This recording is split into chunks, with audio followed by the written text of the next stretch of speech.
Hallo und willkommen zum MAGURA Tech Videoserie. Heute verbauen wir einmal ein HC3 Kupplungsarmatur, einmal ein HC3 Bremsarmatur, in diesem Fall auf dem BMW R9T. Wir haben als Vorbereitung für das Video das Motorrad etwas zerlegt und sowohl die Bremsleitung als auch die Kupplungsleitung gewechselt nach Angaben von der Hersteller. Und jetzt fangen wir an mit der Kupplungsmontage und der Befüllen und Entlüften von der Kupplung.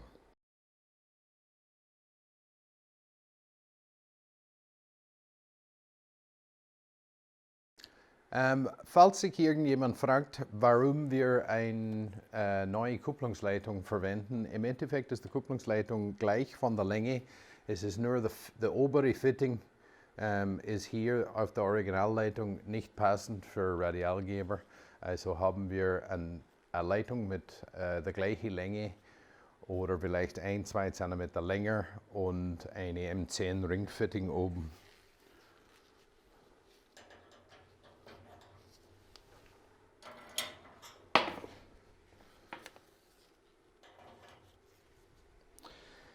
Der Standard HC3-Armatur ist geliefert mit einer Standardschelle. Das ist eher was für Rennmotorräder ohne Spiegel oder mit Spiegel auf der Verkleidung.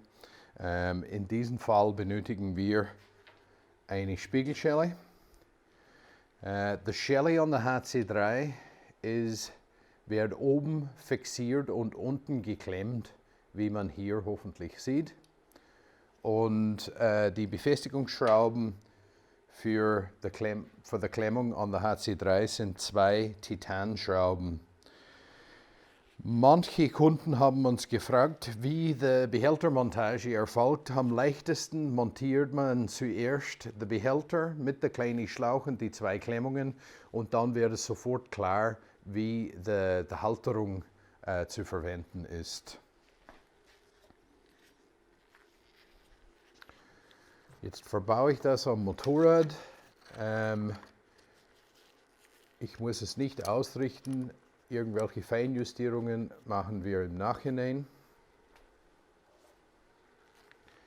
Es geht grundsätzlich um das, dass es auf der Lenker drauf ist und dass der Behälter einigermaßen gerade nach oben steht, um zu befüllen und entlüften.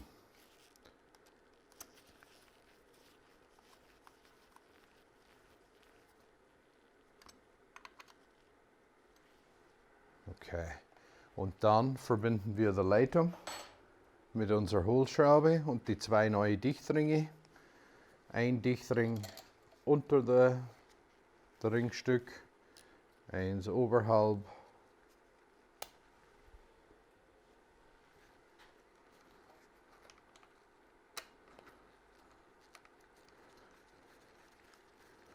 Dann ziehen wir die Hohlschraube an und am Schluss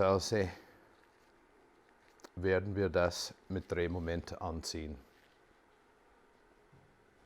Um die Hohlschraube anzuziehen, muss ich schauen, dass der Armatur geklemmt ist und nicht verrutschen kann auf der Lenker.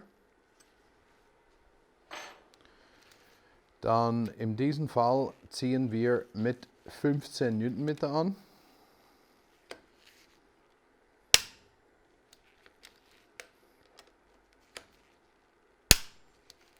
Und dann anschließend als Vorbereitung zu befüllen und entlüften nehme ich den Behälterdeckel und den Balg ab. Und dann sind wir bereit zu befüllen und entlüften.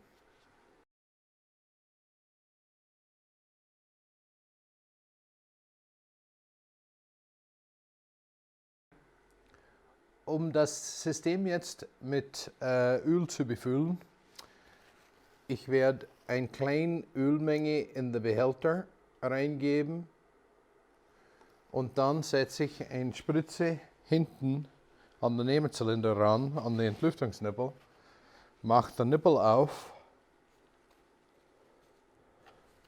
und injektiere Mineralöl von unten nach oben und es sollte dann beim Reindrücken Luftblasen nach oben gehen, bis die Leitung luftfrei ist und dann steigt der Pegel oben im Behälter.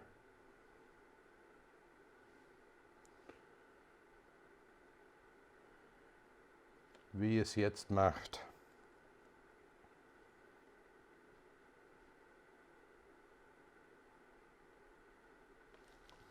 Ich kann auch von unten etwas ansaugen, um einen Restluft unten in der Spritze zu fordern. Und dann mache ich die Entlüftungsnippel zu. In diesem Zustand sollte ich anfangen, einen Druckpunkt zu erzeugen. Ja, genau. Also ich habe jetzt einen leichten Druckpunkt drauf, aber immer noch einiges an Luft im System. Mit jeder Betätigung wird das besser. Es steigt etwas Luft ins Behälter und der Druckpunkt wird immer härter. Und jetzt werden wir die Geberzylinder entlüften oben.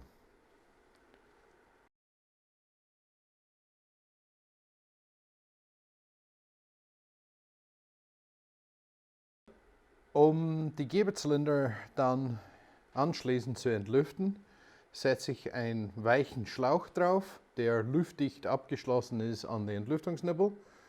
Dann kommt eine 8 mm Ringschlüssel dazu und meine Spritze. Um ein Vakuum zu erzeugen, um rauszuziehen, ziehe ich den Kolben in der Spritze etwas nach oben. Dann mache ich die Entlüftungsnippel auf, da kommt schon das Luft. Und dann kann ich den Hebel noch zusätzlich aktivieren, bis die Flüssigkeit luftfrei herkommt und den Nippel wieder zumachen. Ich erwarte dann sofort einen vernünftigen Druckpunkt, was ich in dem Fall habe. Das kann ich natürlich 2- oder 3-mal machen, bis ich absolut sicher bin, dass da kein Luft drin ist. Also es geht ganz leicht. Etwas Vakuum erzeugen mit der Kolben in der Spritze, aufmachen, anziehen, kommt nachher Luft.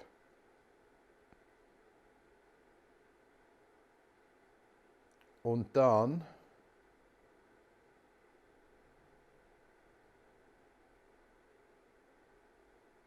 betätige ich den Hebel und ziehe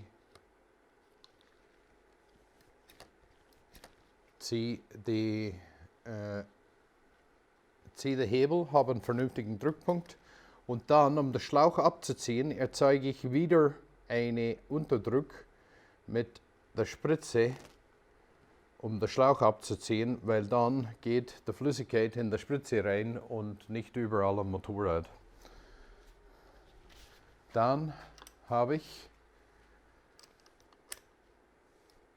eine funktionierende HC3-Kupplung. Ich kann natürlich die Hebeleinstellung justieren und ich kann den Hebel-Übersetzungsverhältnis ändern an der HC3. Das zeige ich euch anschließend, nachdem ich das Reservoir aufgefüllt habe und den Balg und Deckel drauf gesetzt habe.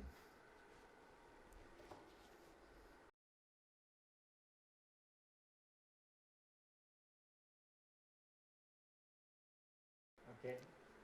Unser Kupplungs-Geberzylinderanbau schließen wir jetzt ab, indem wir die Flüssigkeitspegel in den Behälter auf knapp vor Max hinstellen. Bei einer vollhydraulischen Kupplung steigt die Flüssigkeitspegel während der Kupplung sich abnutzt. Das ist genau umgekehrt zu der Bremse. Daher ist wichtig, nicht zu überfüllen.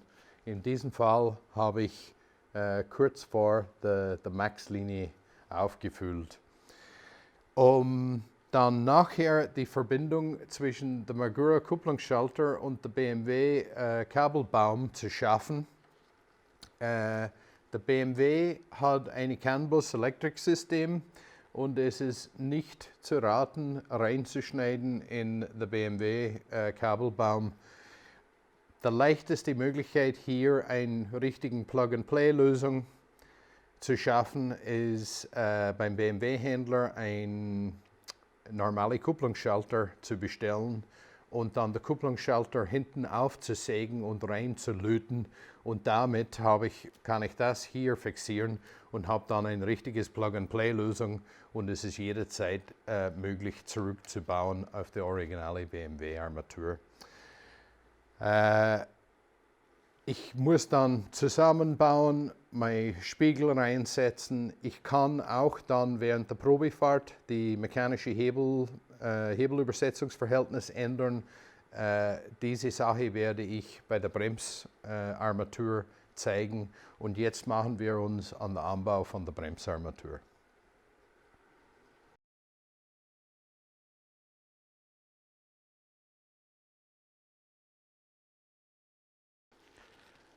Hallo, jetzt sind wir soweit, um unser HC3 Radialbremsgeber an die R9T zu verbauen. Bevor ich die Geberzylinder auswähle, muss ich wissen, welche Geberzylinder war vorher vorhanden.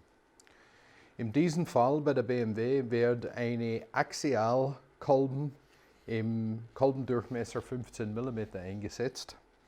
Und dieser Kunde will einen knackigeren Druckpunkt, das heißt mehr Handkraft, weniger Hebelweg und eine Kurzklapphebel, die wir nachher installieren werden.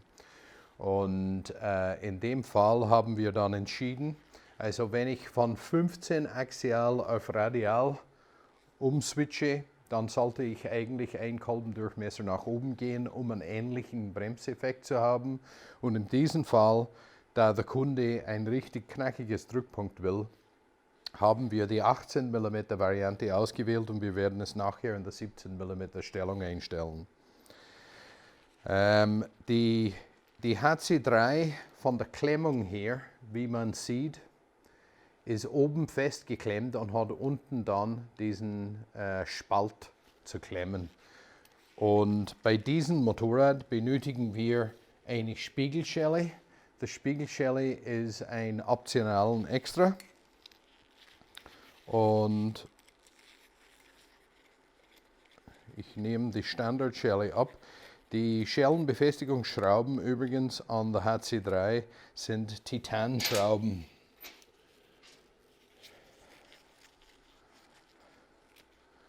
Dann verbaue ich die Bremsarmatur ungefähr da, wo ich es nachher haben will.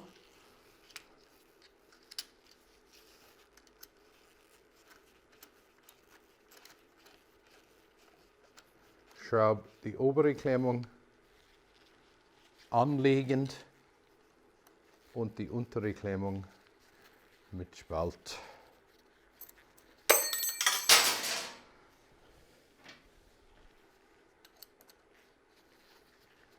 Und ich will es ungefähr dahin stellen, wo ich es nachher haben will. Und dann anschließend verbaue ich meine neue Bremsleitung. In diesem Fall eine neue Bremsleitung, da die alte Bremsleitung ca. 4 cm kürzer wäre und die Ringstück ist um 90 Grad verdreht. Und aus dem Grund haben wir eine neue Bremsleitung hier im Einsatz und wir verwenden die Hohlschrauben, die mit der HC3 mitgeliefert werden. Und anschließend ziehen wir das an mit 15 Newtonmeter Drehmoment. Der Hohlschraube wohlgemerkt. Die Klemmschrauben, die ziehen wir am Schluss an mit 7,5 Newtonmeter.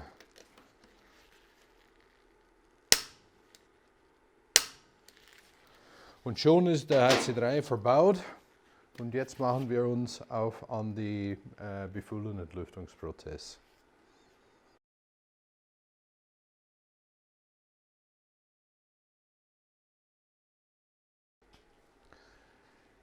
Jetzt kommen wir zu der Bremsbefüllen und Entlüften. Wie man sieht, habe ich eine Spritze mit Bremsflüssigkeit unten an der Zange montiert. Möglichst luftfrei, das zeige ich im Kurzen. Bevor ich anfange, werde ich den Behälter oben auffüllen, nur bis zum Mindeststand. Dann, während ich die Bremsflüssigkeit von unten nach oben spritze,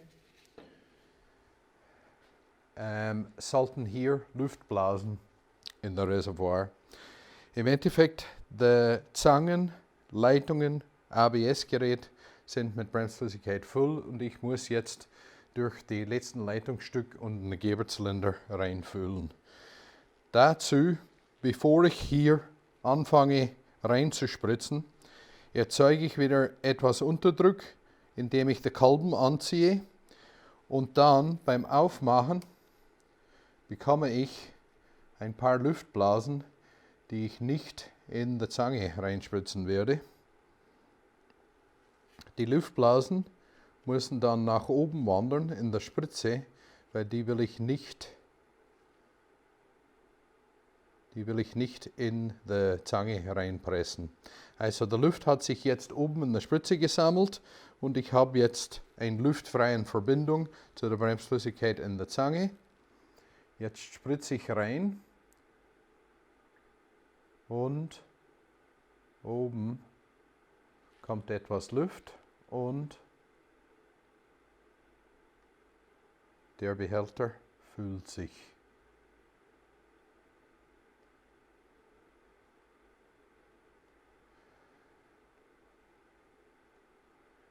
Jetzt mache ich unten zu.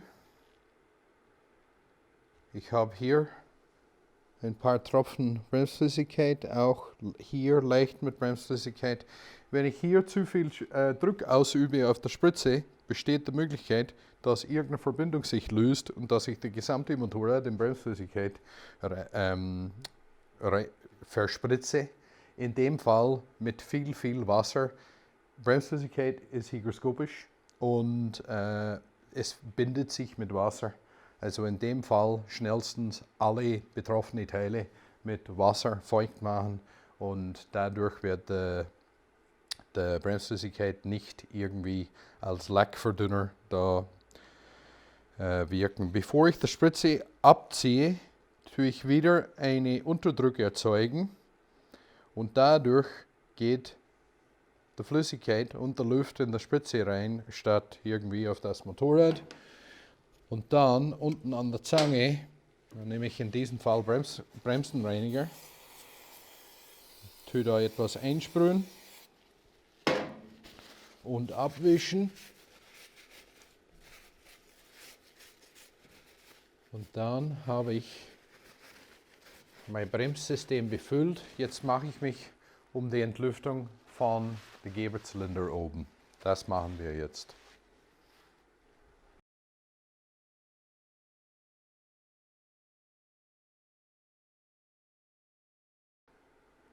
Also jetzt entlüften wir die Geberzylinder.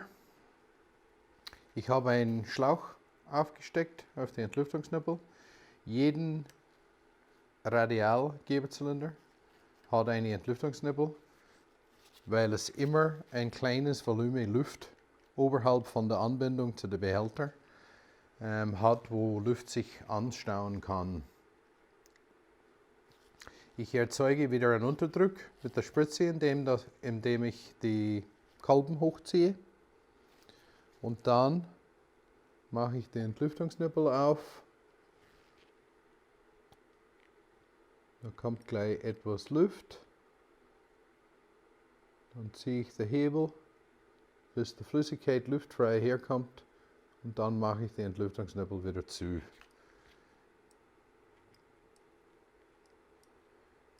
Jetzt habe ich einen besseren Druckpunkt aber es ist nicht ganz so weit. Also mache ich nochmals auf, wieder Kolben in der Spitze anheben, um Unterdruck zu erzeugen. Dann kommt noch etwas Luft und dann Hebel betätigen und zumachen. Und jetzt beim Schlauch abziehen, erzeuge ich wieder einen Unterdruck und ziehe den Schlauch ab. Durch die Erzeugung von Unterdruck spritzt die Bremsflüssigkeit nicht. Und jetzt habe ich einen vernünftigen Druckpunkt. Es ist allerdings immer noch leicht Luft im System, das spüre ich. Also werde ich unten wieder ansetzen, nochmals durchspülen und nochmals oben anspülen und dann habe ich sicherlich einen passenden Druckpunkt.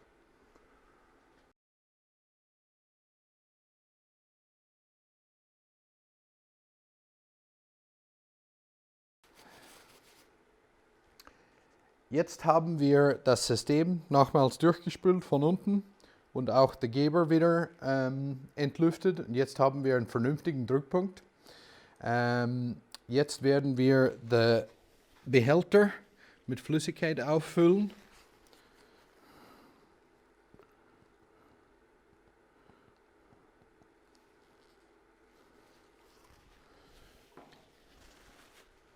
Immer Bremsflüssigkeit benutzen aus ein Behälter mit einem luftverschlossenen Deckel. Hier will ich euch die Dreifachverstellung an der HC3 zeigen. In der Mittelposition habe ich in diesem Fall eine 18 mm Armatur. In alle drei Positionen bleibt der HC3 immer voll 90 Grad radial. Um es zu ändern, also in dem Fall von 18 auf 17 mm, das heißt ein weniger Handkraft und ein verlängertes Hebelweg. Dann mache ich die selbstsichernde Mutter unten auf und drehe die Hebellagerungsschraube raus.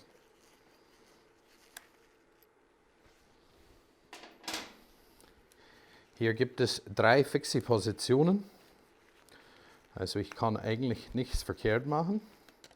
Ich nehme die Schraube raus, drehe es um, setze es wieder rein.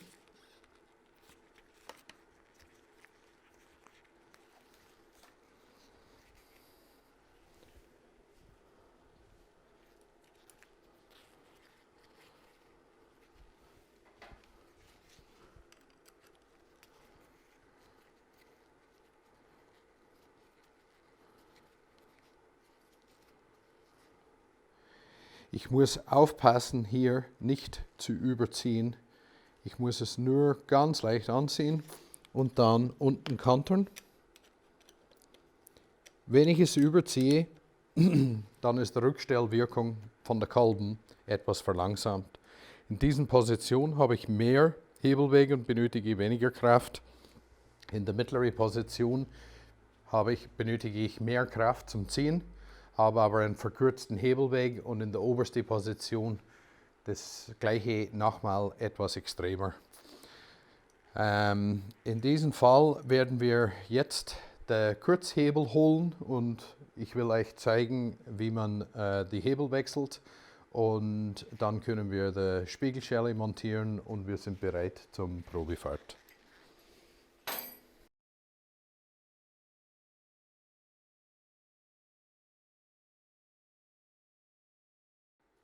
Jetzt werden wir die Kurzklaphebel montieren an der HC3.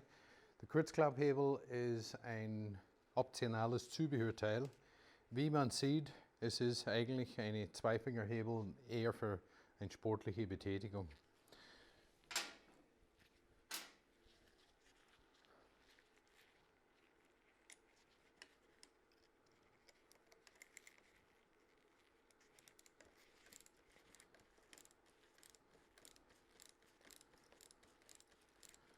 Ich muss aufpassen beim Entfernen von der vorhandenen Hebel, weil die Klapphebel hat eine Positionssperre, der bestehend ist aus einer kleinen Feder und einer Kugel. Und beim Entfernen von die Schwenkschraube besteht die Möglichkeit, dass mir der Feder und der Kugel auf einmal entgegenkommen.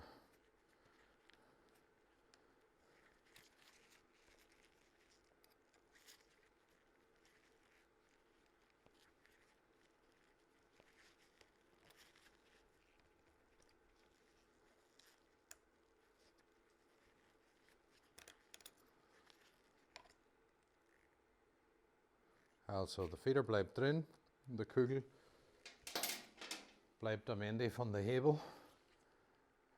Ich hoffe, man sieht, an der Kurzklapphebel ist auch ein kleines Aussparung für diesen Kugel.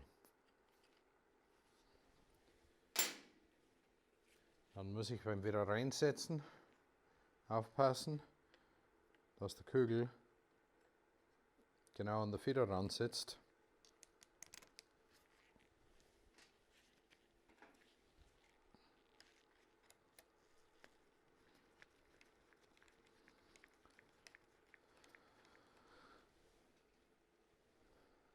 Die selbstsichernde Mutter hinten nicht vergessen.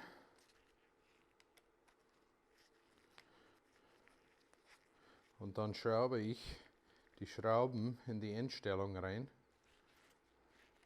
und ziehe dazu dann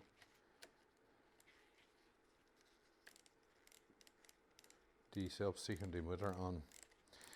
Die Idealstellung bei so einem Klapphebel ist, wenn es etwas schwerer nach oben geht, weil dann klappt es sicherlich weg im Fall von einem Unfall, aber es wackelt nicht während der Fahrt und stört der Fahrer.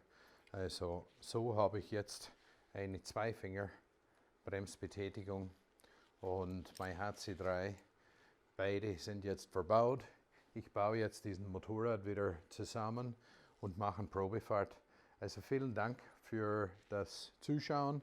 Falls Sie irgendwelche zusätzliche Fragen zum Thema HC3 haben, bitte jederzeit an powersports@magura.com. Vielen Dank.